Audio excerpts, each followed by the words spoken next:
Okay, so I'm filming this video to walk you guys through my story as I eat. I've got some pho from the highest rated Vietnamese restaurant in Bali.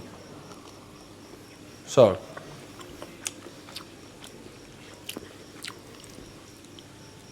to give you guys context, I'm Teddy, I'm 19, I'm in university, right now I'm in Bali. I've came here with my entire content team. We spent about 10 racks on the house, and I'm also staying with my client.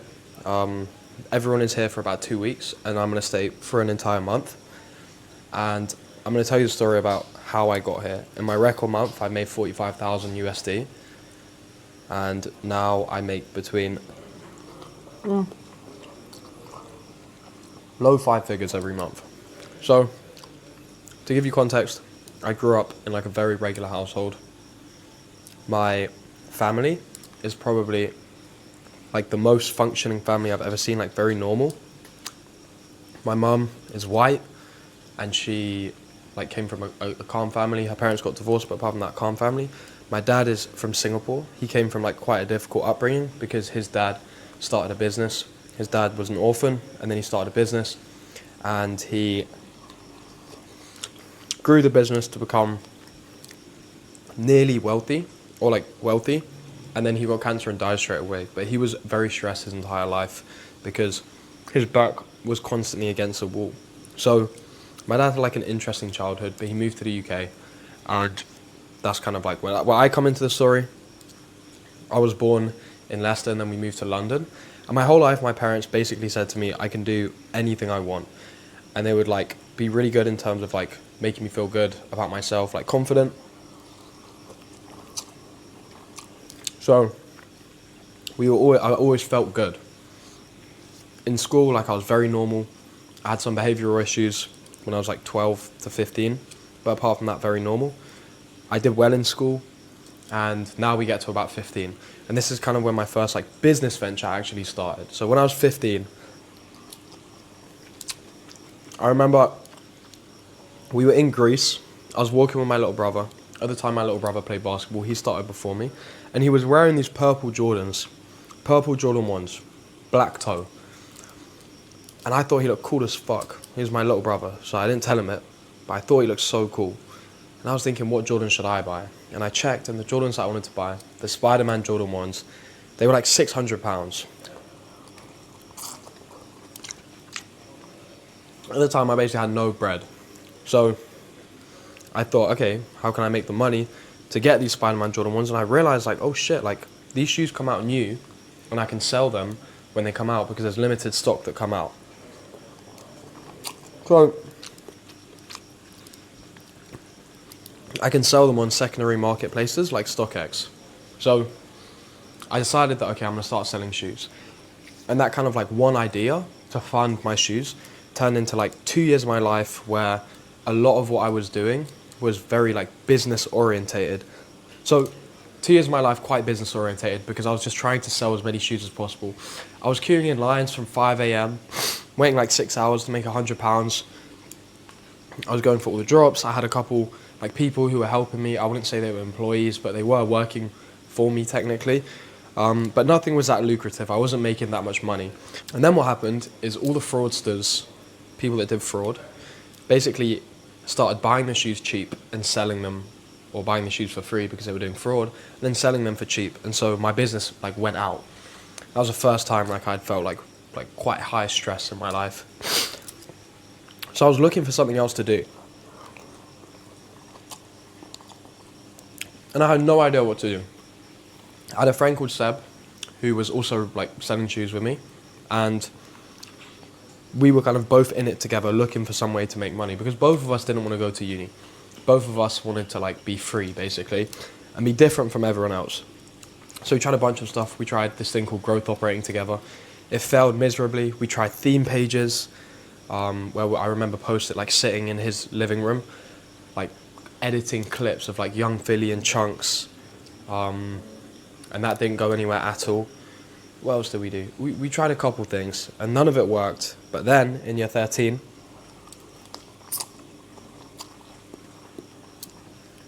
in prom, we were at prom, and I hadn't spoken to Seb in a while, and he showed me a payment for £200 on the boat. The prom was like an evening, everyone was super excited for it. I was on a boat, everyone was dressed up in a suit, everyone was drinking, and drunk Seb comes up to me and he shows me a payment of £200.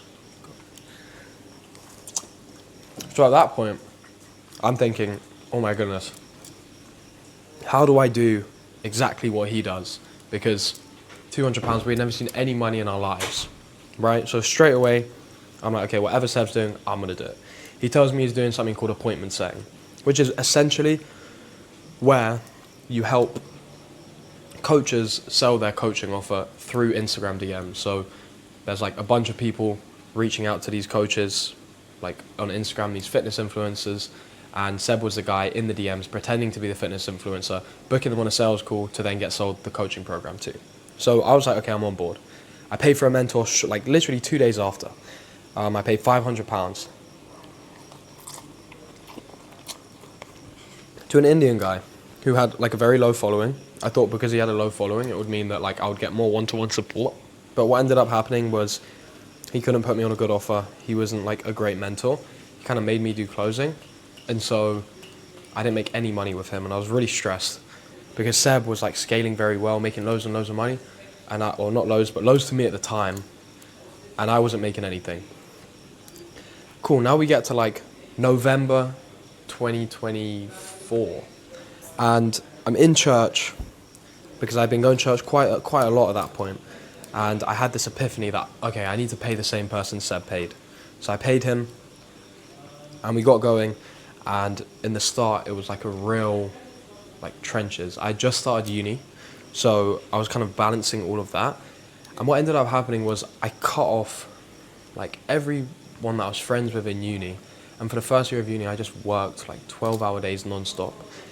And it took about 4 months, but after 4 months, I finally made my first 10K a month because I got the opportunity to work with someone called Suwei, who was a big part of my journey. But it was the real trenches, and I cut off everyone I liked, and I kind of neglected my health, and I got really like fat basically, and I wouldn't leave my room, and I was just working and working and working. So I made my 10K in a month, and I kind of felt on top of the world when I made my 10K in a month. But what I didn't realize is that like my life was kind of falling apart. So this is March. In March, I make my first 10K in a month, and in that same month, I went to Dubai with Suwei on a client retreat. So I have this like crazy change in lifestyle, but I still feel like really weird, right? And for the next couple months, all I could think about was like getting to 20K a month, right? I was grinding. I moved from appointment setting into managing appointment setters. Did a bit of closing, kind of dipped my toes in a lot of different places. I had great connections in the industry. I had a great reputation. And yeah, I ended up getting to the 20K. I spent a month in Montenegro, and the next month in like uni summer, and then the month after that, I hit my first 20K month. And when I hit my first 20K month, okay, that's when I realized that there was something really wrong, because I was making more money and I wasn't feeling happier at all. If anything, I was feeling worse. I was in the worst shape of my life. I was barely speaking to anyone that wasn't like business orientated. I was in a terrible place with my girlfriend, and yeah, I was making more money, but I just didn't feel happy. And this carried on, and I scaled over the next couple months, and I traveled to like 20 different countries, and I scaled all the way to 45K in a month. But I still felt like terrible, right? And then after 45K a month, the next month I dropped like so suddenly all the way down to like 20, 25. And I was trying to work out like what the hell is going on? Like why does this work feel so hard? And like why has my income dropped? And this is something like I've thought a lot about. And essentially what had happened is I just wasn't a happy person, and as a result, everything I was doing in my life was hard. Like everything took so much effort. So now we kind of get up to now, where I've been rebuilding everything I've been doing. And the way I made 45K in a month was through a management agency. So I set it up with a partner, and Essentially, we were taking on loads of different clients, charging them about 4K a month each, and we scaled that all the way to like close to 100K. And I walked away 1 month with 45. The months before was like 30, 35, around there. So yeah, the issue with that, what I've realized is that in order to scale, we needed to take on loads of clients. And in order to take on loads of clients, you can't be picky about the clients you take on, because we didn't have that strong acquisition. We weren't bringing in that many clients. So what ended up happening is we would take on clients that we didn't align with. There was one client in particular who sells a looks maxing offer, and I think I mentioned to my family that I was working with him, and my mum was kind of shocked, and she like sat down with me and had a conversation, and it was actually her that made me realize what I was doing was like completely immoral, and the fact that I was helping bad people make money was just like a terrible thing. And so from that realization, I decided to book a trip to Malta just before my uni exams. I thought a lot about it, and I realized that I need to shut down the agency. My partner fully agreed with me. He went all in on his coaching company, and I went all in on scaling about 3 to 4 clients, done for you, like sales management basically, some setting management, some sales management. And that's kind of where we are at present day. I've just finished uni. Me and my girlfriend split up. Me and my business partner split up. And I'm living a life right now where I feel really, really happy. Even though I haven't got back up to that 45K a month, I feel really happy. And that's like the first thing off the checklist. And now that I'm in a good place mentally, now I can really go crazy and hit the goals I want to hit. I had to think a lot about my why. Why was I doing business? Because in the start I was just doing it for ego, just because I kind of wanted to be the man. And what I realized is I'm doing it for a couple of reasons. The first reason is that I just feel like I need to leave it all on the table, and that everyone should leave it all on the table no matter what. By leave it on the table, I mean you should never finish a day and feel like I could have given it more, because you're wasting a day, because you only have so many days in your life. The other thing is that I'm in such a blessed position based on like my childhood, the people around me. I've always been fairly lucky. I've been naturally smart, which is really good. I am in just such a privileged position compared to everyone else in the world, or like most people in the world, that it would be such a waste for me not to give back to everyone else, because I owe it to them, because not everyone gets to have the life that I've had. And so I need to get to a place or a point in my life where I can make an impact. And that's why I'm doing business, so I can make an impact on a lot of other people's lives. And the reason I shut down my agency is so through doing business, I'm making an impact on people's lives. So even if I'm not making a crazy amount of money yet, in order to help loads of people with it, the money that I'm making is actually like directly helping other people.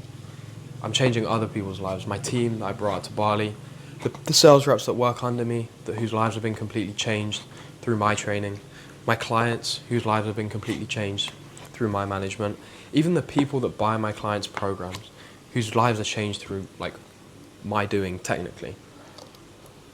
So that's a really, really important why for me. And the long-term goal is, for me, that I have a lot of like ambitions, but my biggest ambition, I think the proudest moment in my life, will be when I set up community basketball courts in North London.